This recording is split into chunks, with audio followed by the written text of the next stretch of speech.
ustedes saben, el Ministerio de Educación ha planteado, el gobierno, el Ejecutivo ha planteado la creación de una superintendencia que controle o que de alguna manera establezca las pautas a seguir por la universidad peruana e incluso pueda aprobar la creación de universidades y acreditar a las universidades. Esto se dice como alternativa al proyecto Mora. El ministro de Educación ha señalado que es para enriquecer el proyecto Mora. Pero vamos a conversar con el señor José Carlos Dextre, que es presidente de la Federación de Instituciones Privadas de Educación Superior, para ver cuál es el pensamiento de las universidades privadas. Señor Dextre, muy buenas noches. Muy buenas noches y gracias por la invitación. No, las gracias a usted. Cuéntenos, ¿siente usted que efectivamente el proyecto del Ejecutivo aparece para tratar de generar una especie de corriente centrista con relación a los extremos en los que estaba el debate? ¿Es la superintendencia planteada por el Ejecutivo mejor que la que plantea el proyecto Mora?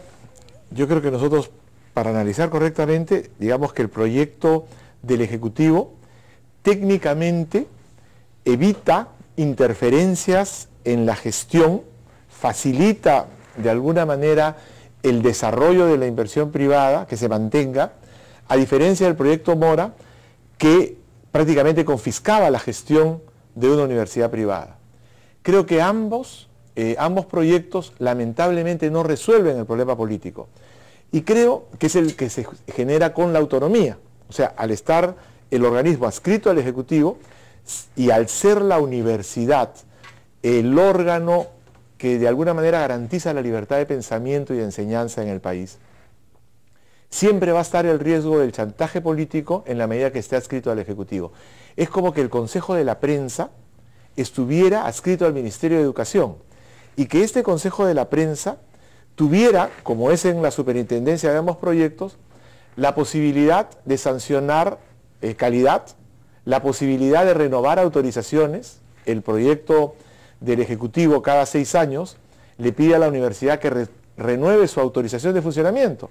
Si los decanos, rectores, profesores de una universidad opinan en contra de una política económica, de una política ambiental, en cualquier sector, ¿no?, del Ejecutivo, existe el riesgo de que se viole la autonomía de pensamiento de esa universidad. Es decir, que a través de esas autorizaciones, de esas acreditaciones, el gobierno podría, vamos a decir, condicionar a la universidad, la línea de pensamiento de la universidad. Ese es el riesgo. O sea, en la medida que hay un gobierno democrático y que tengamos personas que en el Ejecutivo que respeten los derechos democráticos, evidentemente no sucedería. Pero la ley autorizaría a que si cae, lamentablemente, y nos sucede en nuestros países, un político que tiene intereses de ese tipo, ¿no es cierto?, de implementar una política y eliminar a la oposición, ¿no?, pensante, tendría esa facilidad. A ver, si lo pongo gráficamente, y que me perdonen por usar los términos coloquiales, que los términos populares que se usan incluso en los medios de comunicación. Si hubiera un gobierno anticaviar, la Universidad Católica tendría un problema. ¿No es por cierto? ejemplo. Por ejemplo. ¿No es cierto? Por ejemplo. Imagínense, se dice que hay universidades vinculadas a partidos políticos, ¿no es cierto? Si uno de esos partidos políticos vinculados a una universidad llegara y la superintendencia, de alguna manera, al estar adscrita, ellos a través de ese organismo podrían inclusive controlar la competencia. O sea, el gobierno del presidente Humala podría controlar y condicionar a la Universidad de San Martín, donde trabaja el expresidente Alan García. Eso es a lo que nos exponemos. Nosotros decimos, FIPES representa a instituciones que tienen 50 años, como la Universidad de la Universidad San Martín de Porres, universidades creadas bajo el 882, como la Universidad Científica del Sur, la Universidad San Ignacio de Loyola, universidades societarias, como la UPC, todas que hemos desarrollado hacia la sociedad una percepción de calidad. Entonces decimos, la legislación universitaria ha creado buenas universidades. Y es cierto que también hay malas universidades. Lo que deberíamos hacer entonces es ver cómo evitamos el problema de la mala calidad universitaria. No creemos que la autonomía sirve para que INDECI, ¿no es cierto?, no vaya a una universidad que funciona en el segundo piso, como dice el general Mora, y la cierre, porque debería clausurarla si no tiene los estándares que INDECI pide en términos de metros cuadrados por alumno, etc. Indecopi, si tenemos requisitos mínimos para dictar una carrera, se habla del CONAFU y del descontrol con el que se han creado las universidades, se ha creado la Santo Toribio de Mogrovejo, las sedes sapientales, universidades que no están en FIPES y que son reconocidas también por su calidad, todos creados bajo el CONAFU. CONAFU tiene unos requisitos que yo retaría a cualquiera a que los haga más exigentes. ¿Cuál es el problema? La corrupción que se da eventualmente y las acciones de amparo que protegen a universidades que CONAFU las ha querido cerrar, ¿no? Entonces uno entra a la página web de CONAFU y ve que hay universidades que funcionan con acciones de amparo. Entonces, el tema de la calidad, con un Indecopi fuerte, ¿no es cierto?, con un organismo autónomo, porque nosotros coincidimos, y lo hemos dicho públicamente, con las capacidades que el proyecto de ley del Ejecutivo le da a la superintendencia. Coincidimos con su capacidad de sanción, pero en la medida que fuera autónomo. Entonces, cuando le hemos dicho a algunos técnicos del ministerio, ¿por qué no hacen un organismo autónomo? ¿Por qué los miembros de la superintendencia no son elegidos en el Congreso, ¿no? Que haría que ya no estuvieran dependientes del Ejecutivo, ¿no? No se puede por temas legales. Pero, perdóneme, en el proyecto del Ejecutivo sería un concurso público, entre comillas, administrado por el Ministerio de Educación, con lo cual podría haber un manejo político interesado. Creo que al margen de la buena voluntad seguramente del ministro, hay este problema político grave de la autonomía. Bueno, pero es que nadie legisla para el momento que se vive, claro, se legisla para buenas personas exclusivamente. Así es, ¿no es cierto? Y sobre todo con la intención de plantear medidas que condicionen, sobre todo las universidades que efectivamente tienen normalmente un pensamiento, deben tenerlo además, un pensamiento crítico. Es como en los medios de comunicación. O sea, hay medios de comunicación que defienden, por usar los términos que usaste hace un rato, una ideología caviar, ¿no es cierto? Esa es la ideología que defienden. Hay otros que defienden el liberalismo. Y tienen derecho todo a el derecho, tenerla. por supuesto, ¿No es cierto? todo el derecho. Antes existía la censura, hace 50, 60 años. Ahora no se nos ocurre. ¿Cuándo se da la ley universitaria? Saliendo del gobierno militar, saliendo de la dictadura militar de Velasco, donde yo estaba en la universidad, profesores como Javier Sota eran profesores míos y estaban en la universidad, y el movimiento universitario contribuyó a la recuperación de la democracia. Entra Belaunde y evidentemente la ley defiende la autonomía y se consagra en la Constitución del 93. Eso es lo que estamos a punto de perder por aparentemente querer exclusivamente controlar la calidad. Nosotros decimos, hay organismos que deben funcionar. Indecopi, INDECI, SUNAT, todos estos problemas de un señor que gana 2 millones de soles, SUNAT ya debería haber intervenido. Debería haber intervenido porque alguien que tiene una relación con una asociación civil sin fines de lucro debe demostrar que en esa transacción comercial tiene precios de mercado, precios de transferencia. Y si no, es multado y es sancionado. Entonces existen los elementos. Sí, porque lo que uno no entiende es por qué durante tanto tiempo esta persona y sus familiares ganaban esa cantidad de dinero. ¿No es cierto? Entonces la corrupción lamentablemente, efectivamente está instalada, pero deberíamos estimular a los organismos existentes a que funcionen eficientemente.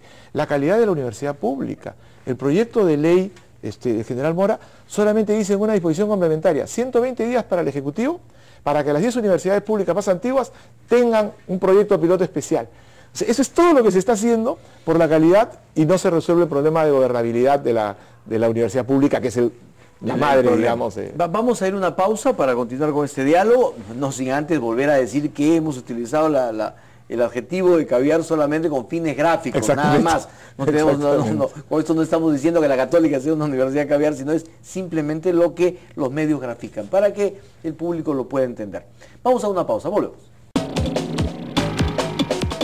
Volvemos para seguir con esta conversación que permite analizar todo sobre el proyecto del Ejecutivo de la creación de una superintendencia para las universidades. Señor Dextre, esta superintendencia tendría una especie de superpoderes, es decir, podría autorizar la creación de universidades, generar su cierre, acreditar a las universidades, es decir, podría tener superpoderes sobre las universidades, incluso aprobar su currícula. A ver, nosotros vemos dos problemas en este proyecto de ley en términos de violación de la propiedad privada. hay una disposición complementaria del proyecto de ley del Ejecutivo que dice que si uno traspasa la universidad, vende la universidad, las licencias, ¿no?, las autorizaciones para funcionar no sirven, tienen que volverse a tramitar. O sea, ¿todo vuelve a cero? Es como que yo vendiera Telefónica y Telefónica, al venderla, se queda sin las autorizaciones para poder ejercer. O sea, solo se queda con los equipos. Así es. O sea, ustedes se quedarían estarían traspasando solo carpetas y salones. Así es. Entonces, es realmente algo que digamos, es tan absurdo que creemos que tendría que plantearse fácilmente su modificación. El proyecto del general Mora también tenía una violación muy grave al tema de los derechos de propiedad, porque a las universidades, en principio anula todos los estatutos, y a las universidades privadas les pide que su organismo máximo de dirección sea un consejo universitario, donde los que han invertido los recursos para que esa universidad exista, solo pueden nombrar a un tercio, a las autoridades. El otro tercio es de los docentes y el otro tercio de los estudiantes. Entonces, y tiene que aprobar planes de desarrollo y tiene que aprobar remuneraciones. Imagínense eso, que prácticamente sería el directorio que tiene que decidir entre invertir en laboratorios o incrementar remuneraciones. Es una locura.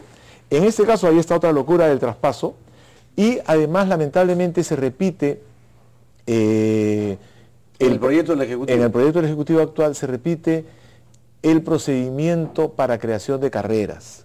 Se repite el procedimiento del Ministerio de Educación.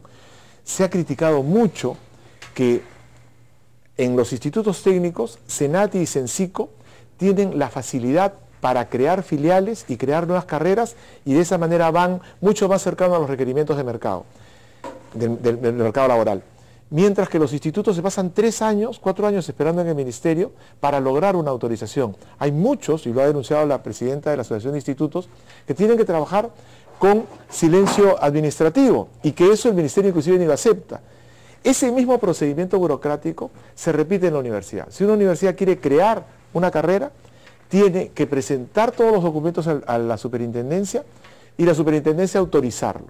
Nosotros decimos, ¿por qué, si existen los requisitos mínimos, cuántos laboratorios, cuántas computadoras tengo que tener en determinada carrera, cuántas sillas odontológicas en otra, no se hace firmar una declaración jurada al representante legal, y si uno incumple esos requisitos, le cierra el programa, le cierra la carrera y se perdió la inversión? O sea, creemos que hay maneras de controlar esto de una manera más eficiente. En el plan del general Mora, efectivamente también se tiene que aprobar los planes de estudio. No nos damos cuenta de que la universidad peruana, la mayor parte de los profesionales, el 99.9% de los profesionales peruanos, hemos estudiado en universidades nacionales, ¿no? Entonces, la educación peruana no es una educación mala, existen malos ejemplos, y lo que tenemos que hacer es corregirlos y sancionarlos. Tiene que actuar INDECI para cerrar, la municipalidad para cerrar una institución educativa que no cumple con los requisitos que manda la ley. Indecopi, si los alumnos ahora ven que un profesor falta, generalmente se hace una lista, se deja en secretaría académica. ¿Por qué no educamos a los alumnos a que lo presenten a Indecopi? Y que Indecopi multe y sancione a esa institución. O sea, el Estado tiene organismos, la Contraloría. Yo he escuchado que se dice que la Contraloría no puede entrar a una universidad pública por la autonomía. Eso más bien debería corregirse, porque son recursos públicos que la Contraloría debería fiscalizar. Entonces, no pensamos de ninguna manera que la universidad es una isla. La universidad debe estar controlada y supervisada por los organismos especializados. Lo que no debe ser es que la libertad de pensamiento esté, al estar supervisada por un organismo adscrito al Ejecutivo, corra riesgo, ¿no? Y en este proyecto de ley, lamentablemente, si yo cada 6 años voy a tener que pedir una nueva autorización de funcionamiento, entonces, ¿qué sucede con los decanos que opinan en contra? Ahora, muy chiquitito, ¿está bien que las universidades privadas tengan casos como el de la Universidad César Vallejo, donde su fundador y propietario es un aspirante a la presidencia de la República y tenga actividad política que podría estar usando a los estudiantes? A ver, yo lo que pienso es que los recursos, la ley da beneficios tributarios para que esos recursos económicos se dediquen a la educación, ¿correcto? Si yo utilizo recursos para fines ajenos a la educación, debería pagar mi impuesto a la renta. Si una empresa privada decide financiar un partido político, eso paga su impuesto a la renta. Eso, ¿SUNAT? SUNAT debería controlarlo. Esas son las modificaciones que deberían hacerse. No lo hacen porque las universidades asociativas no presentan sus estados financieros a la superintendencia. Las universidades societarias ¿deberían hacerlo? Sí presentamos, yo creo que sí, y las universidades que están en FIPES, como la Universidad San Martín de Porres y ESAN, están perfectamente dispuestas a presentar su información a SUNAT y que sea controlada. O sea, hay fórmulas para resolver esto sin necesidad de crear una superintendencia que dependa del poder político. Exactamente, eso es lo que nosotros planteamos. Muy bien, señor Dexter, muchísimas gracias. El tema es muy amplio, lo vamos a seguir tratando todos estos días porque es importante. Esperemos que haya debate. Esperemos que haya debate, pero sobre todo esperemos que no existan que no haya un intento de controlar políticamente las universidades, pues sería terrible. Así es. ¿No es cierto? Y siempre hay mecanismos a través de alguien que depende del control político que pudieran hacerlo. Muchísimas gracias, muy amables. Amigos, nosotros nos vamos a despedir hasta el día de mañana, pero no se pierdan el programa de Eric Osores, porque ahí les van a dar todos los resultados del partido que está haciendo sufrir a los aliancistas y a los de San Martín. Los de la U están mirando en el balcón. Así es que a escuchar a Eric Osores a continuación.